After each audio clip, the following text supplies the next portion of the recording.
Hello guys, this is Vysh. So today March 24 and it's a Friday. So Friday we do science and tech questions. Hope you are seeing every day because each day is a different teacher and it's different subject, and you have to study everything when it comes to the UPSC prelims. Okay, because many people ask me like, can I skip environment part? Can I skip science and tech? You cannot skip anything. Okay, because in 100 questions, at least 15 to 20 questions will be there which are very tough in the prelims. Okay, it will be always tough. So remaining 85 to 88 questions you can tell. From that only you have to score the cutoff marks, okay, which will be close to 100 marks. You have to get, no matter what category or caste you are, you have to get that much score.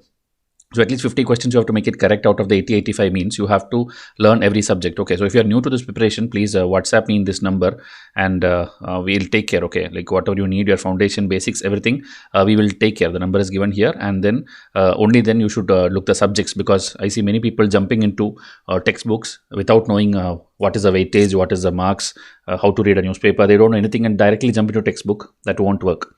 So first question for today: which of the following are true? Alzheimer's disease is a progressive neurological disorder. There is currently no cure for Alzheimer's and treatment options are limited. Recently, this lecanemab, okay, this thing, it's a medicine's name, became the first drug to receive approval for the treatment of Alzheimer's. So 1, 2, 3, 2, 3 only, 1, 2 only, 1 only. So this disease you would have seen in movies and all. This it's like your memory slowly goes away, and finally it even leads to your life also ending. Okay, so it's a very terrible disease. Like 1 in 1 lakh people or 1 in 10 lakh people only will get it. It's not like very common, but once it get, then everyone around that person also will have to suffer. Okay, so this disease, about that 2 statements are given, and about a current affair, a drug is given. So this one you have to tell which of the following are true. So here answer will be C, that is 1, 2 only. The medicine is in the news, that is why that only we have made it made it wrong. It is actually the second drug. Okay, so before this also there is drug. It's not like the first ever drug was approved now and all. So Alzheimer's disease is a progressive neurological disease characterized by the accumulation of this beta protein in the brain, leading to the formation of plaques and tangles, and so you get problems in your brain. Okay, and these abnormalities can damage and death to the brain cells, leading to memory loss, and then finally behavioral changes and everything. You will act like maybe a small child, or you cannot process. Your brain will not work as or function as needed. Okay, so there is currently no cure for this, and treatment options are limited. So there are therapies and there are slow progressions, and people may improve in symptoms and all, but there is no proper cure. Okay, so this US FDA is there, which is Food and Drug Administration. They have approved this thing, a monoclonal antibody developed by this company for the treatment of Alzheimer's disease. This is the second drug to receive approval for the treatment, and the first 2 slow cognitive decline in a clinical trial, meaning it is showing some better performance compared to whatever medicine was already there. Okay, so the name of that medicine also given here. This one is the one which is the first treatment which they have given. Okay, so completely curing, there is no drug, but this can maybe slow down your symptoms or maybe show some improvement. So the second drug is there in the news, and that is why we have framed this question. Okay, so then the count of people and what they face, the clinical trial, all these steps we have given here. You can pause and read this if interested. Okay, in a mains answer and all, or maybe wherever you want to discuss this topic or this disease, it may help you.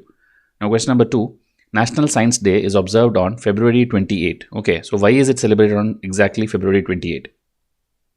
Options are birth date of APJ Abdul Kalam Azad, discovery of Raman effect by C.V. Raman, launch of the Aryabhatta satellite, India's first satellite, and then establishment of this Tumba Equatorial Rocket Launching Station, TERLS, which is in South India. Okay, in the south of Kerala, you can tell.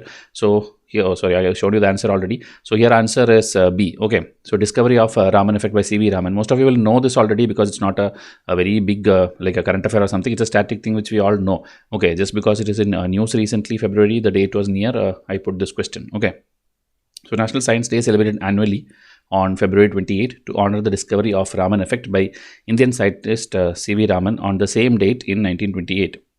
And he received the Nobel Prize in 1930 for this discovery. Okay, so this Nobel Prize also is in news because you know that fake one news was going on that Prime Minister is going to get a Nobel Prize in Peace and all these things. Okay, that was just a line just told by one of the person, like he's one of the contender. He is one person who can get in future or something. Something was told, but immediately social media took it and hyped it, and so Nobel Prize is in news. Okay, so maybe you have to know like how many people got it and all these things. Okay, because Indians Nobel Prize in Peace, I think only once or twice we have got it. Okay, Mother Teresa and Kailash Satyarthi, 2 people got it, but other things we have got physics, chemistry, science, maths, and so that and all. You go and find out like how many Indians got Nobel Prize. Very recently we got something.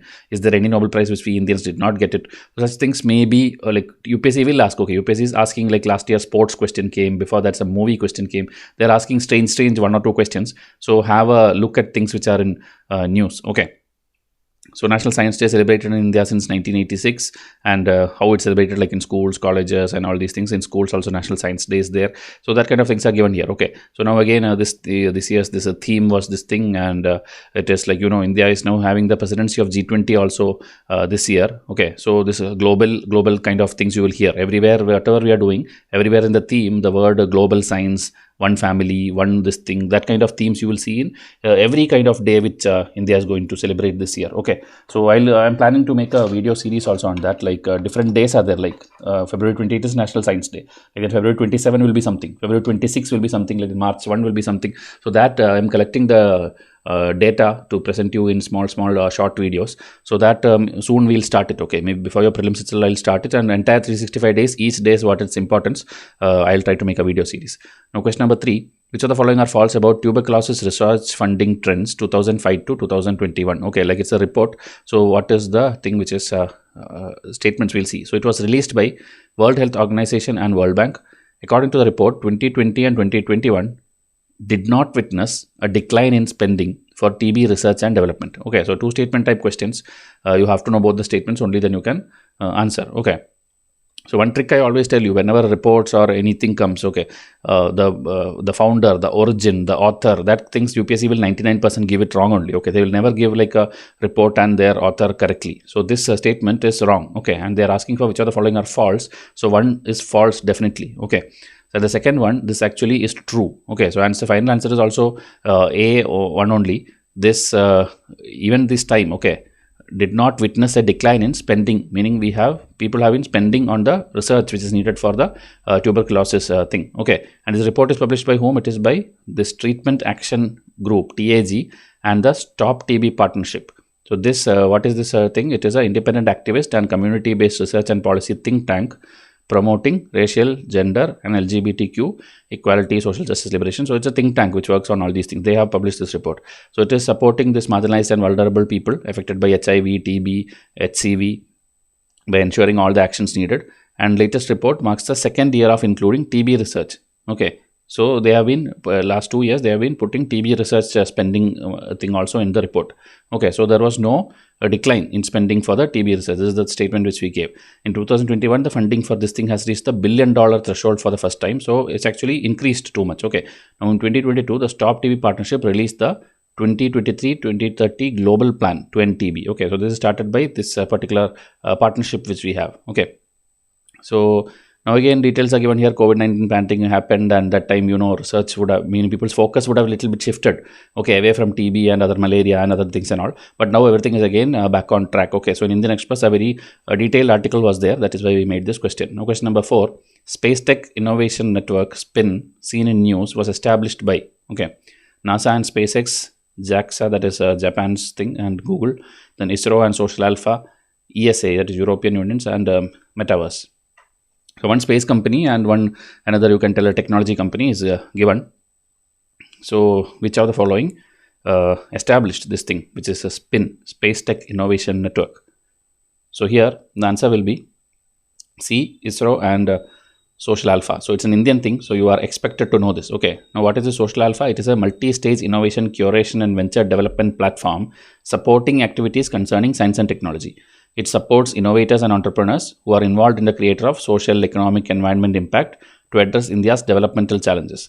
It operates through a nationwide network of technology and business incubation infrastructure with a sponsorship from Tata Trust, Indian government, and other people. Okay, whoever is funding them, all of them are there sponsoring these people, and they are supporting the entrepreneurs and innovators who is making some changes, any developmental changes in the country.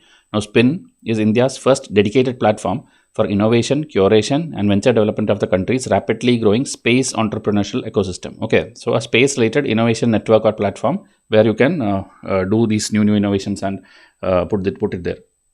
So it will mainly focus on supporting space tech entrepreneurs in 3 different innovation categories. That is geospatial technology, enabling technology for space and mobility, aerospace materials, sensor, avionics. So all these fields in this platform will be helping the people, the entrepreneurs. So the partnership between ISRO and Social Alpha to create SPIN is one of a kind public-private collaboration for startups and SMEs in the space industry.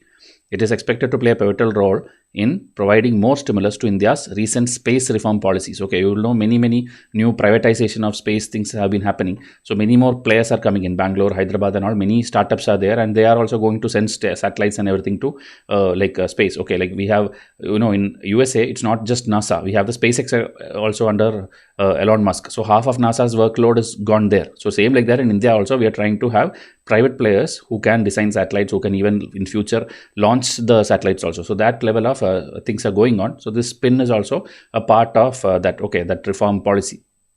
Now question number 5.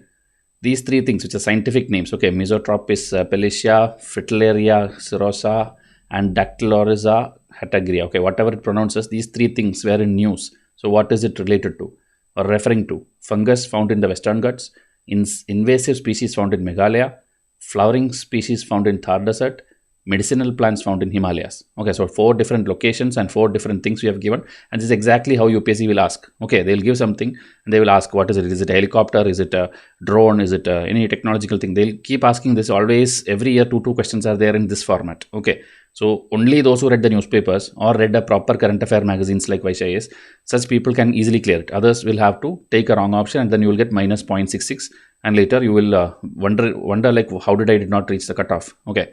So here answer D, these are medicinal plants found in the Himalayas. Okay, so they are included in the IUCN list also because they are very maybe rare and threatened or not. So here it's written like this is critically endangered, the first one. So you can read the details like where this is in Uttarakhand and it is like this endangered. This is, if you see again in Himalayan region, it's in vulnerable status and like what is the importance? Okay, like in Chinese medicine it is used or some antioxidants it's used, pharmaceutical industry it is used, that kind of thing it's mentioned here. Okay, so all these are important for medicine purpose, means obviously you can do trade in this also. And this, if you see, it's there in multiple countries in the Himalayan region, and this is endangered. So all 3 has different IUCN status. One is critically endangered, one is vulnerable, and one is endangered. Okay, so this and all, just make a note of it in case UPSC asks from the options itself, you will be able to solve. Okay, so this is in Hindu, again an article, so it's important for you. So as I told, please practice maximum questions. Okay, we will give you in an year free of cost these many MCQs, and there are many more initiatives, not like this alone. I have been putting out history series separately.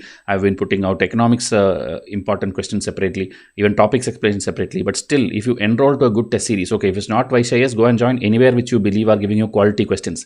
You will be ahead of others based on the more number of questions you solve. Okay, so we have everything, every subject, and every year 40 to 50 questions are solvable easily from our test series, and that is enough for you to clear the cutoff. Okay, you don't need 100 out of 100, you need just 50 out of 100. Okay, or maybe 100 out of 200 you can call.